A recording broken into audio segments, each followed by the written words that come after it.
L'enquête du vendredi de la rédaction d'Europe 1 direction Jérusalem où l'art du deal trumpien est peut-être parvenu à une réalisation historique, l'arrêt des combats, l'ouverture d'un chemin pour la paix entre Israël et Gaza. Le gouvernement israélien et le Hamas sont en effet tombés d'accord cette nuit sur la première phase du plan de paix porté par Donald Trump. Alors, qu'est-ce qu'il va se passer aujourd'hui et dans les prochains jours? Bonjour Frédéric Simon. Bonjour Dimitri, bonjour à tous. Correspondant d'Europe 1 en Israël, Frédéric, est-ce que les armes d'abord se sont tues concrètement à Gaza ce matin? C'est la condition sine qua non évidemment qui est fixée par l'accord qui vient tout juste d'être signé en Égypte. Alors oui, c'est le cas depuis 22h heure de Paris. C'est l'heure à laquelle le gouvernement israélien a approuvé officiellement la mise en œuvre de la première phase de l'accord. Mais les combats se sont poursuivis quasiment jusqu'au dernier moment. Ce matin, l'armée israélienne a annoncé la mort de l'un de ses soldats, un réserviste de 26 ans, tué par un sniper hier en fin d'après-midi aux abords de Gaza-Ville en Israël. On espère bien sûr qu'il sera le dernier mort de cette guerre. Alors quel est justement concrètement le calendrier de cette première phase du plan qui a été validé ?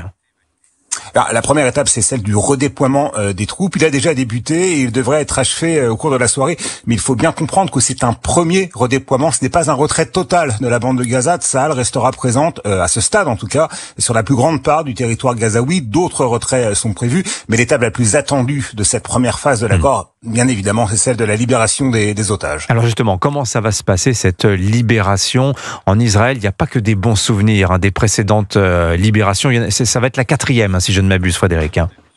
Oui, effectivement. Alors, en principe, ce sera lundi. Lundi, les 20 otages dont on sait avec certitude qu'ils sont en vie seront libérés en plusieurs étapes, mais le même jour. C'est presque certain. Ils seront remis dans un premier temps aux représentants de la Croix-Rouge, puis à Tsahal, l'armée israélienne.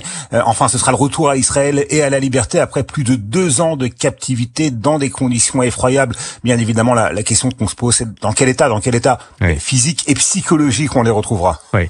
Et le Hamas, c'est important aussi, Frédéric, parce qu'on se rappelle des libérations qui avaient eu lieu au tout début, à la toute fin janvier, au début février.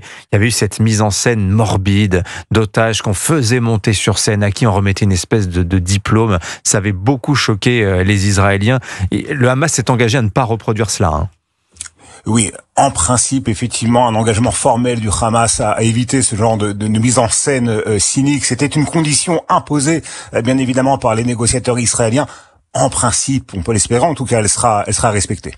Et alors, qu'en est-il des dépouilles des otages tués? Donald Trump a expliqué qu'il serait difficile de retrouver tous les corps.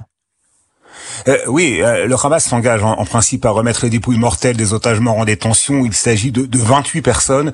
Le Hamas est parvenu à convaincre en fait les négociateurs américains et autres qu'ils n'étaient pas en capacité, en mesure de retrouver la totalité des corps des captifs morts dans la bande de Gaza. C'est un sujet bien évidemment d'angoisse pour les familles concernées. On prépare les esprits en Israël à ce que des corps ne soient peut-être jamais restitués. Ouais. Un mot pour finir, Frédéric, des Palestiniens qui vont être libérés en échange avec un ratio, c'est 1 pour 50 ou 1% pratiquement. Ouais, près de 2000 détenus palestiniens devront être remis en liberté. Ce qui est important, c'est que sur ces 2000 Palestiniens, 250 terroristes condamnés à des peines de prison à perpétuité seront libérés.